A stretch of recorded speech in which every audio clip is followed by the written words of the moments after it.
দেখো আমার মনে হয় না আমি এই বিষয়ে তোমার কোনো হেল্প করতে পারবো বলে। একটু তেজটা ওরই অসুবিধা হচ্ছে। তুমি না চুপ থাকো, তুমি তোর বেস্ট ফ্রেন্ড, আগে পিছে ঘুরতে থাকো সবসময়, তুমি কিছু বলতে পারো নি? তা আমি কি কাটিয়েছি নাকি? ওরাই কেটেছে ঠিকঠাক করে থাকবে বলে। আসলে সময়ের সাথে তো ওরাও আপগ্রেড হচ্ছে না। হ্যাঁ, ওদের এই আপগ্রেডের চক্করে তুমিই শেষ হয়ে যাবে কোন দিন।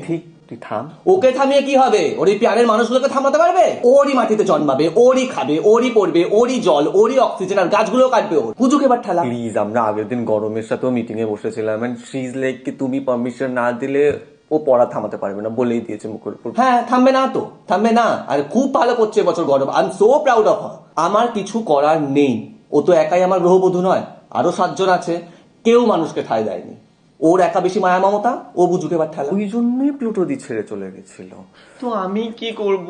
ওরা তো আমার বাচ্চার মতো না। তো নিজের বাচ্চাদের শাসন করতেও শেখো, এখানে না বসে থেকে প্রাকৃতিক দুর্যোগের অফিসে যাও, সুনামি, ভূমিকম্প, এদের